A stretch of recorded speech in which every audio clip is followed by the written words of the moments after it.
পররাষ্ট্র মন্ত্রণালয় ছিল, তাদের মধ্যে হচ্ছে আব্বাস আরাকচি, আপনি জানেন জাভেদ জারিফ এর আগে যে ছিল, আব্বাস আরাকচির আগে যে ছিল, এবং তার আগে ছিল লারিজানি। এরা কিন্তু সবাই ওয়েস্টার্ন ফিলোসফিতে পড়া, অর্থাৎ তাদের শত্রু দেশ যে আমেরিকা, সে আমেরিকা থেকে তাদেরকে পড়াশোনা করা, পিএইচডি অর্জন করছে এবং তার কালচারের সাথে সে মিশে গেছে। মিশে গিয়ে বুঝলো যে আমেরিকার কালচারটাকে কোন পালসে কথা বললে আমরা পৃথিবীতে একটা ন্যারেটিভ তৈরি করতে পারবো, আমেরিকার মানুষের আস্থাভাজন হইতে পারবো, ওই আলোকে তারা কাজ করতেছে। ডোনাল্ড ট্রাম্পের আচরণ বিশ্লেষণ করার জন্য ইরানের সবচেয়ে বড় দুইজন বিখ্যাত সাইকোলজিস্ট তাদের ওই টিমে নিয়োগ দিছে। আমেরিকার সাথে ইরানের যে চুক্তির কথা বলা হচ্ছে বা অনেকাংশে এটা সম্পূর্ণ হয়ে গেছে, কিন্তু এখনও ইসরায়েল বা নেতানিয়াহু এটা নিয়ে খুব দৌড়ঝাঁপ করছে। এটা আপাত দৃষ্টিতে বোঝাই যাচ্ছে যে তিনি চায়নি যে চুক্তিটা হোক। এখন যদি চুক্তি হয়ে যায়, অনেকে ভাবছে যে নেতানিয়াহুর সাথে কি আমেরিকার দ্বন্দ্ব শুরু হবে, আর ইরানের সাথে তো দ্বন্দ্ব আছেই।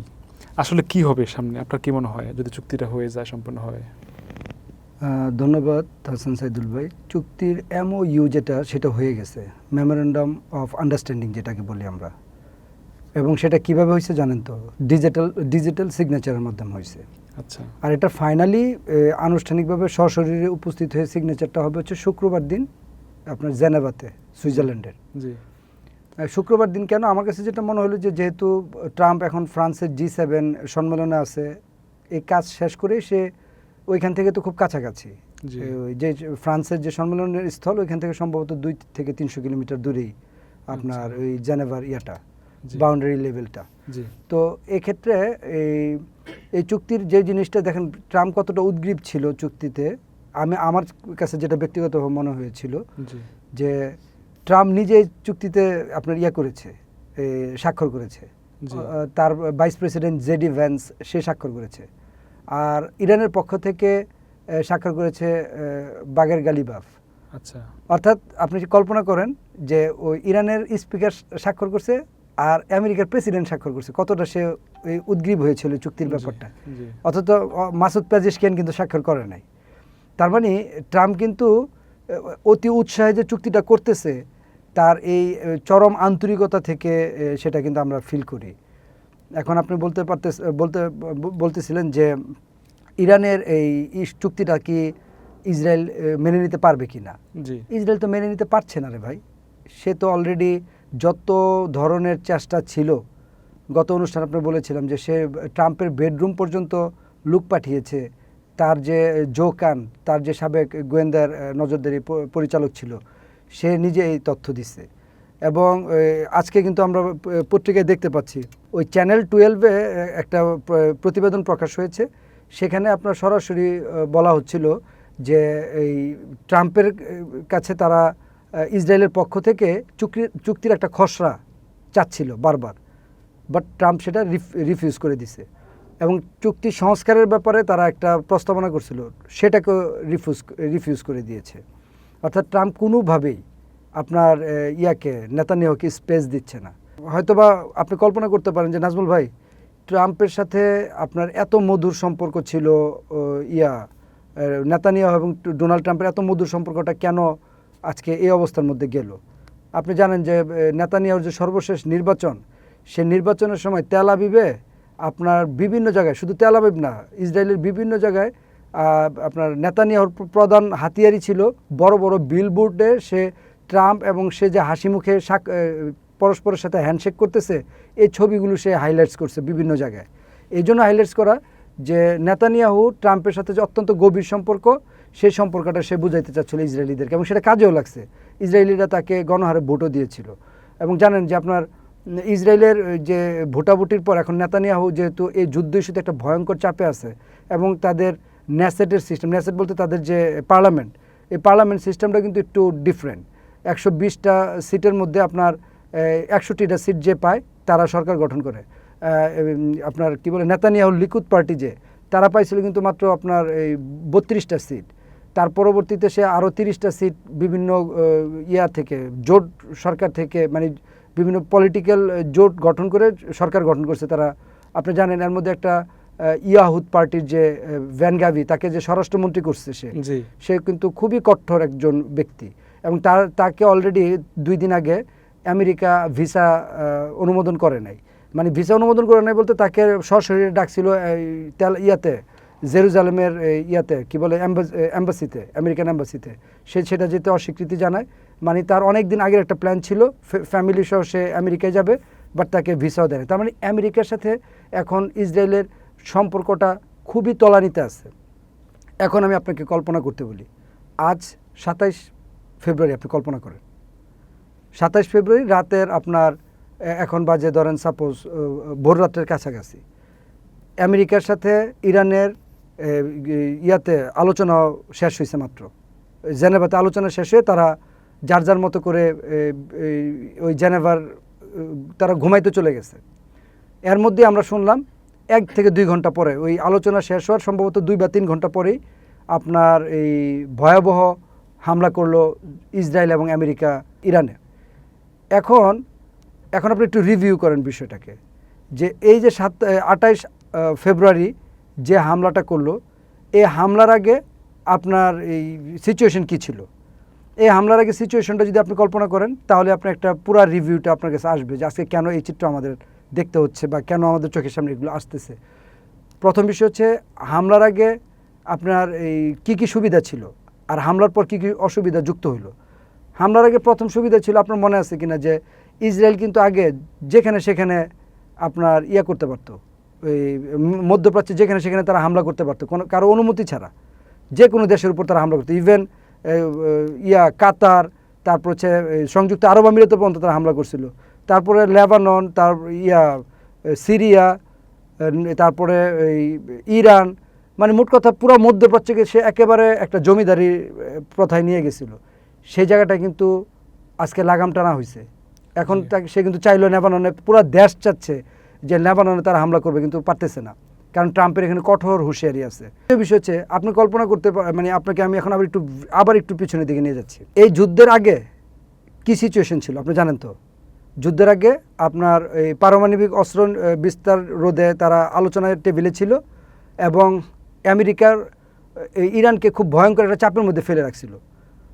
এখন এই যুদ্ধ 112 দিন যে যুদ্ধ করলো, আজকে সম্ভবত 113 দিন যে যুদ্ধের হলো, মানে এর মধ্যে তো যুদ্ধবিরতি বাদ দিয়ে আমরা যদি পুরো সময়টা হিসাব করি, 113 দিনে আমেরিকার অর্জন কি হলো?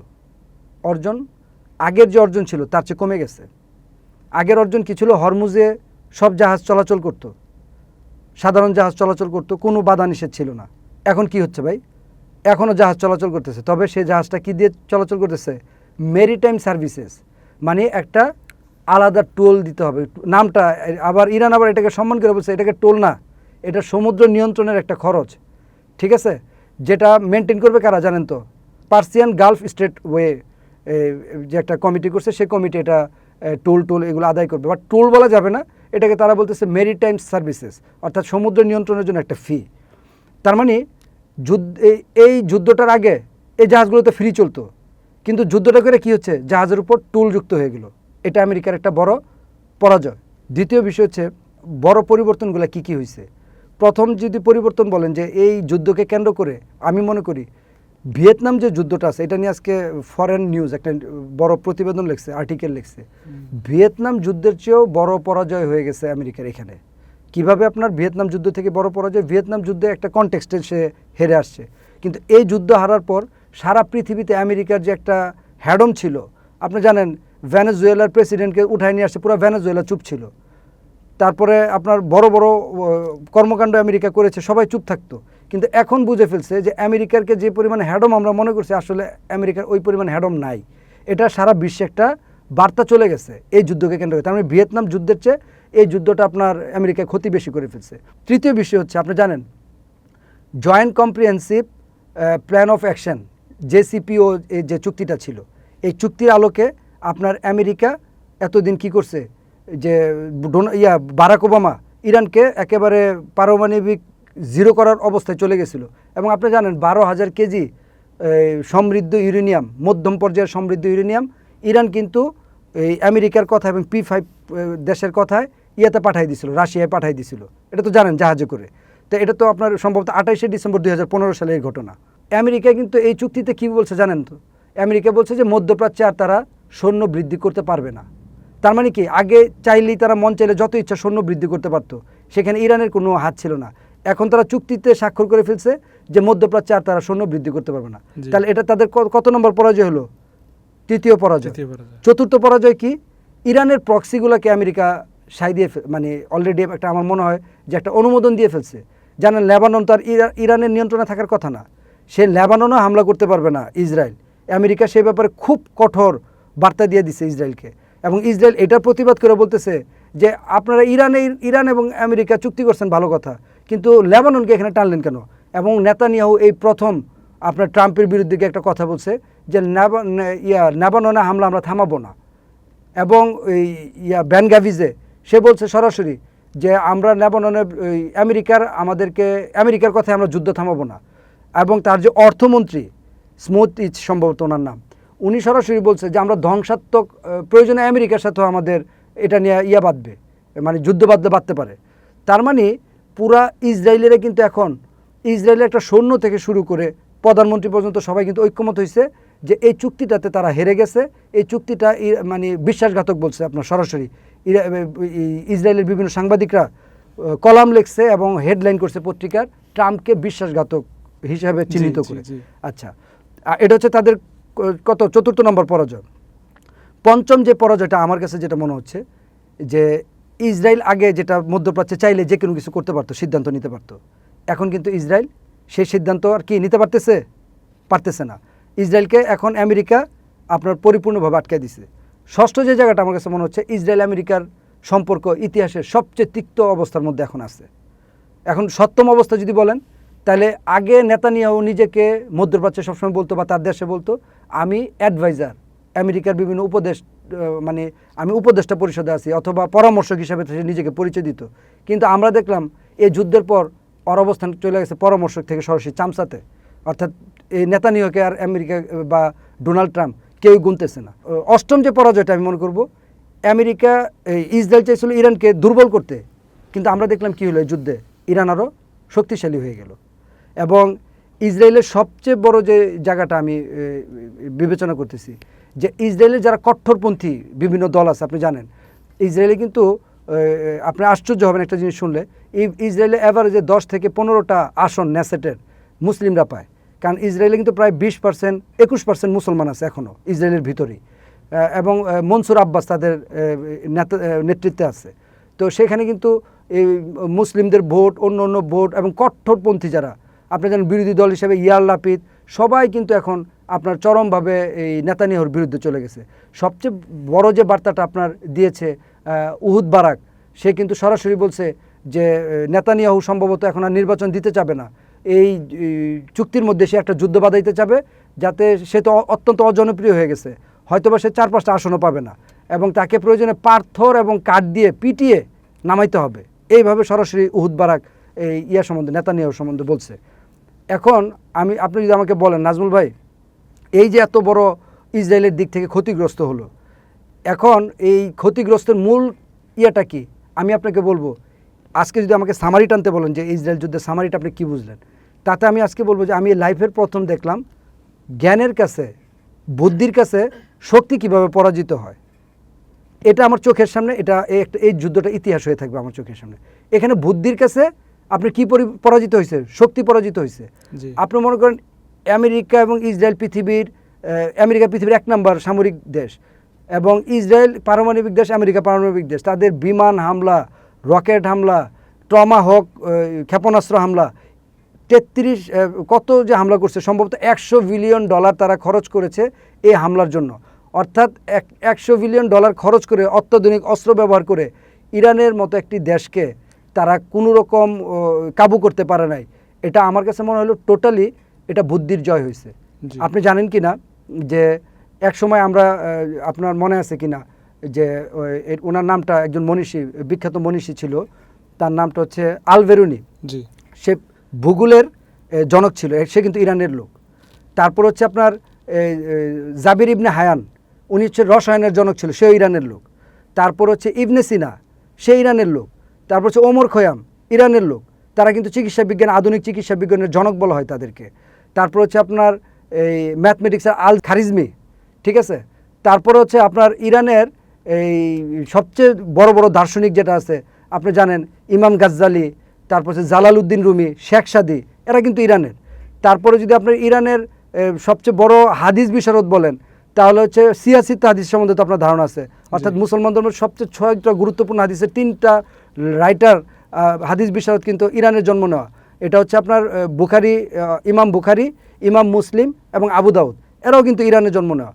জি অর্থাৎ ইরানের জ্ঞানের যে পরিধি, এই জ্ঞানের পরিধির আমরা যে লেটেস্ট ভার্সন দেখতে যাই, তাহলে লেটেস্ট ভার্সনটা হচ্ছে আপনার এই যে তাদের পররাষ্ট্রনীতিতে যারা পররাষ্ট্র মন্ত্রণালয় ছিল তাদের মধ্যে হচ্ছে আব্বাস আরাকচি, জি আপনি জানেন জাবেদ জারিফ এর আগে যে ছিল, আব্বাস আরাকচির আগে যে ছিল, এবং তার আগে ছিল লারিজানি।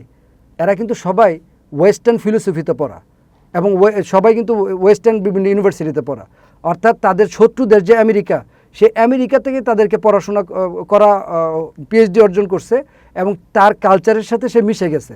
মিশে গিয়ে বুঝলো যে আমেরিকার কালচারটাকে কোন পালসে কথা বললে আমরা পৃথিবীতে একটা ন্যারেটিভ তৈরি করতে পারবো, আমেরিকার মানুষের আস্থাভাজন হইতে পারবো, ওই আলোকে তারা কাজ করতেছে। আমি যেটা সবচেয়ে আশ্চর্য হয়েছি, এনডিটিভি একটা নিউজ প্রকাশ করেছে এবং মিডল ইস্ট আই সেটা বড় করে বিস্তৃত নিউজ প্রকাশ করেছে।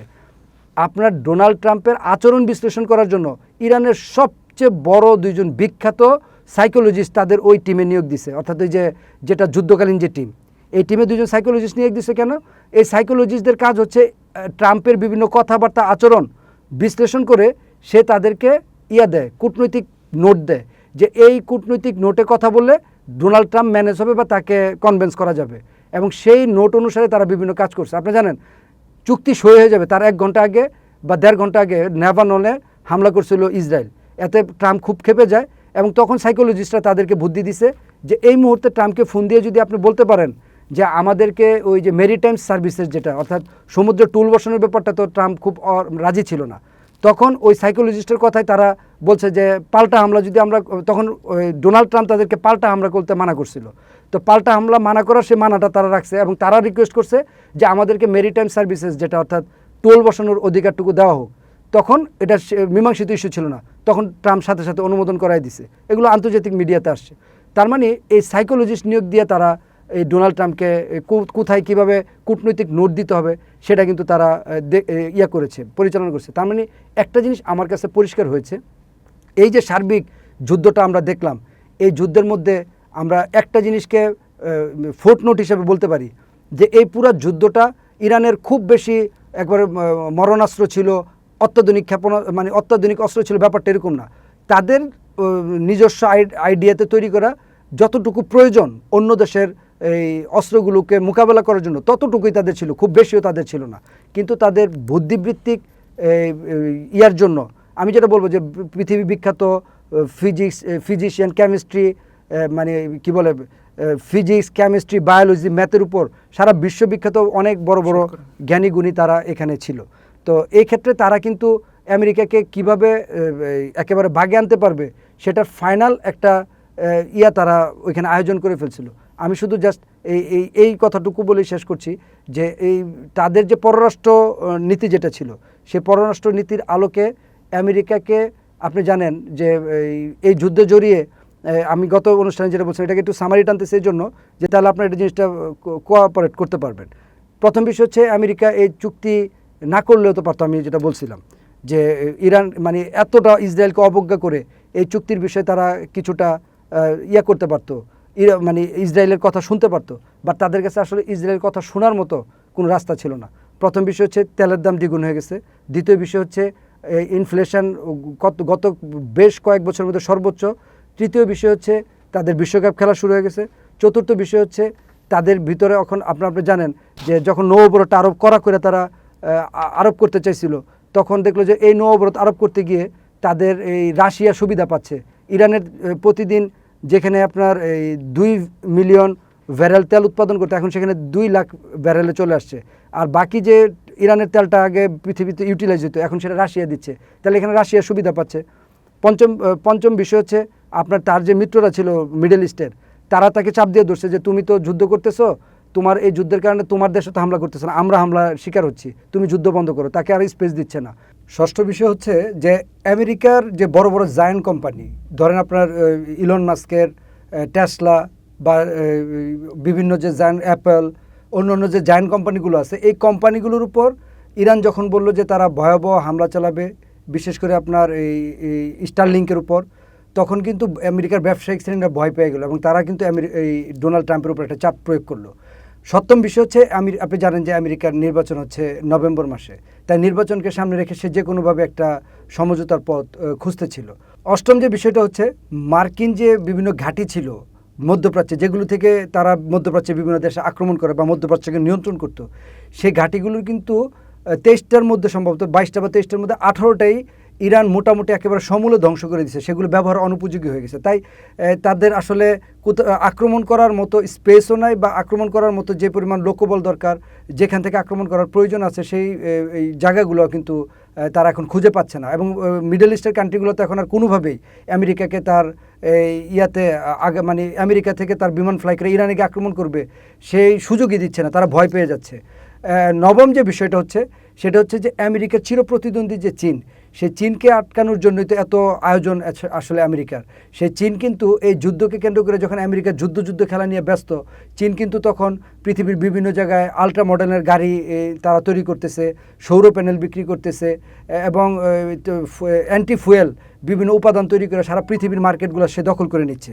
তার মানে আমেরিকা সহজ ভাষায় বললে, যখন আমেরিকা ঝগড়া নিয়ে ব্যস্ত, চীন তখন ব্যবসা নিয়ে ব্যস্ত। এগুলো আমেরিকাকে এখন খুব বেশি প্যানিক তৈরি করতেছে, খুব বেশি মাথা ব্যথার কারণ হয়ে দাঁড়াইছে, যার দরুন আমেরিকা এখন টার্গেট করছে যে মোটামুটি পরাজয় সে নিশ্চিত হয়েই, যে এখন পরাজয়ের মধ্যে স্বল্প মাত্রার মানে যেটা বলা যায় মানে কোনো রকম আমার অবস্থান বা অস্তিত্বকে আমি টিকিয়ে এনে আমার পূর্বর কাজে আমি যদি এখন পরিপূর্ণভাবে মনোযোগ দিতে পারি, হয়তো বা আমার যে বড় ধরনের ঐতিহাসিক ভুল বা পরাজয় হয়েছে সেটা হয়তো আস্তে আস্তে কেটে যাবে।